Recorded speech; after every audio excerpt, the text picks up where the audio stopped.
नमस्कार, मैं रवीश कुमार। बिहार में निष्पक्ष चुनाव का ऐलान हो गया है। निष्पक्ष चुनाव इसलिए कहा क्योंकि आज ही नीतीश कुमार ने 21 लाख महिलाओं के खाते में 10-10 हजार रुपए डाल दिए। 2100 करोड़ रुपया भेजने के कुछ घंटे बाद दिल्ली में चुनाव आयोग बिहार की तारीखों का ऐलान करता है। इसे निष्पक्ष नहीं कहेंगे तो किस चुनाव को कहेंगे? पूछ लेना चाहिए था कि और किसी की जेब में पैसे तो नहीं डालने हैं। आज नहीं तो कल चुनाव की घोषणा हो जाती। सब कुछ आपकी आंखों के सामने है, फिर भी हरकत ऐसी कि हमको कुछ दिखाई नहीं दे रहा है। बिहार के चुनाव 2 फेजेस में होंगे। पहले फेज के डेट गजट नोटिफिकेशन 10 तारीख को आएगा, दूसरे का 13 को। Last date of making nominations पहले फेज की 17 को होगी, दूसरे की 20 को। स्क्रूटनी 18 और 21।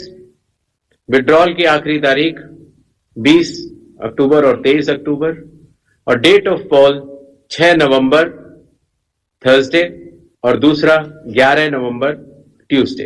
काउंटिंग 14 नवंबर को होगी और पूरी चुनावी प्रक्रिया 16 नवंबर तक समाप्त कर ली जाएगी। जो बिहार के 38 जिले हैं उनको 2 भागों में बांटा गया है। जो आप पीला रंग देख रहे हैं वो फेज 1 है और जो आप गुलाबी रंग देख रहे हैं वो फेज 2 है। 17 अक्टूबर पहले चरण के नामांकन की आखिरी तारीख होगी और 20 अक्टूबर दूसरे चरण के नामांकन की आखिरी तारीख। जेडीयू और आरजेडी ने मांग की थी कि छठ के बाद एक चरण में ही चुनाव होने चाहिए, लेकिन बिहार में 2 चरणों में चुनाव होंगे। पहले चरण का मतदान 6 नवंबर को होगा और दूसरे चरण का मतदान 11 नवंबर को। बिहार के जितने भी सीमावर्ती जिले हैं, यानी दूसरे राज्यों से सटे हैं, उनमें मतदान दूसरे चरण में हो रहा है और मध्यवर्ती इलाकों में मतदान पहले चरण में होगा। 6 नवंबर को पहले चरण में गोपालगंज, सीवान, मुजफ्फरपुर, दरभंगा, सहरसा, मधेपुरा, खगड़िया, मुंगेर, लखीसराय, शेखपुरा, नालंदा, पटना, भोजपुर, बक्सर, वैशाली, समस्तीपुर और बेगूसराय में मतदान होगा।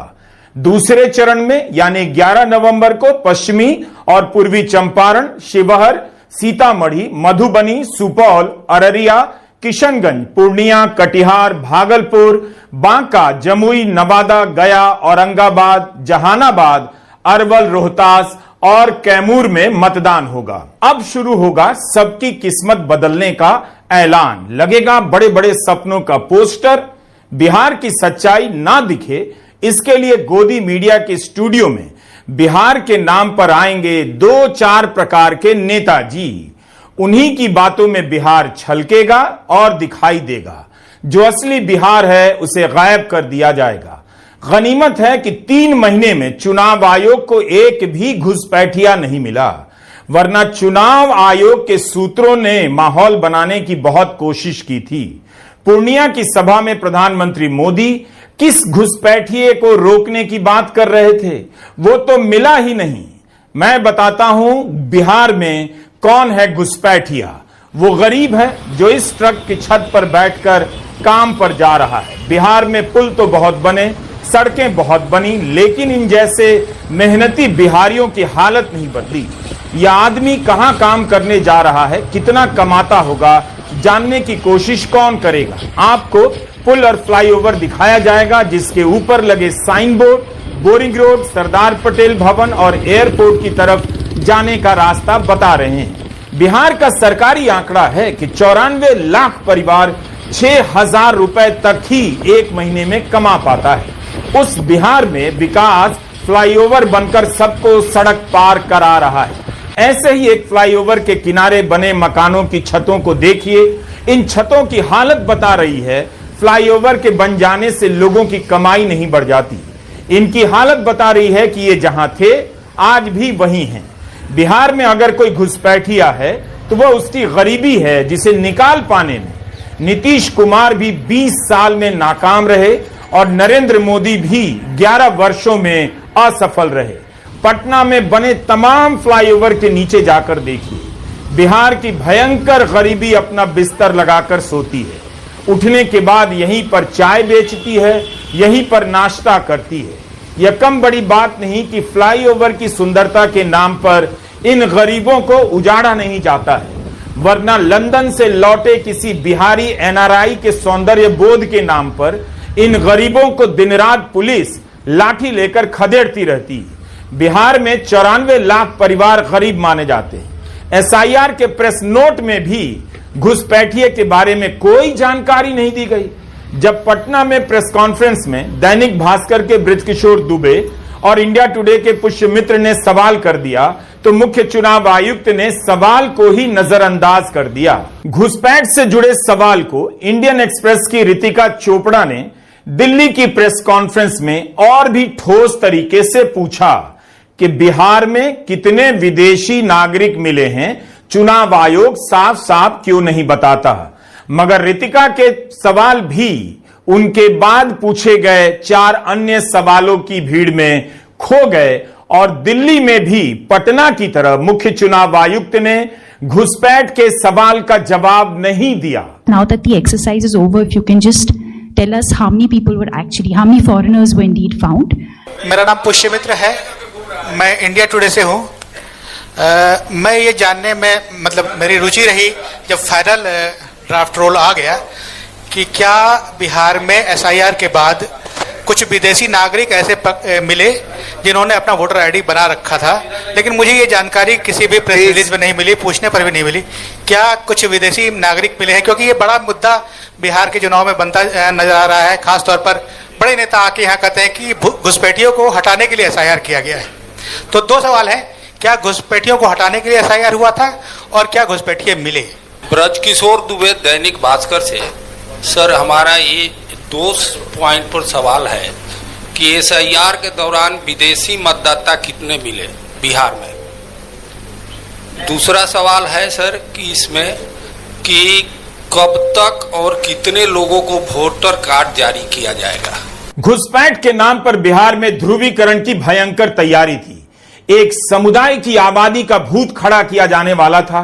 बिहार के ही लोगों को बांग्लादेश का बताया जाता, लेकिन सब फेल हो गया। इसलिए हुआ कि विपक्ष बहुत सतर्क था, एसआईआर पर नजर रखने लगा। अगर मुख्य चुनाव आयुक्त कह देते कि घुसपैठिया नहीं मिला तो क्या हो जाता? यह बहुत दिलचस्प सवाल है। होता यह कि उनके जवाब के साथ प्रधानमंत्री मोदी का भाषण चलाया जाता और कहा जाता कि देखिए 11 साल तक प्रधानमंत्री रहने के बाद घुसपैठ के नाम पर झूठ बोल रहे हैं। शायद इसलिए ज्ञानेश कुमार घुसपैठ के सवाल को टाल गए, चुप रह गए। लेकिन आज पूर्णिया की इस धरती से मैं इन लोगों को एक बात अच्छी तरह समझाना चाहता हूं। ये आरजेडी कांग्रेस वालों की जमात, जरा कान खोल के मेरे बात सुन लो। जो भी घुसपैठिया है उसे बाहर जाना ही होगा।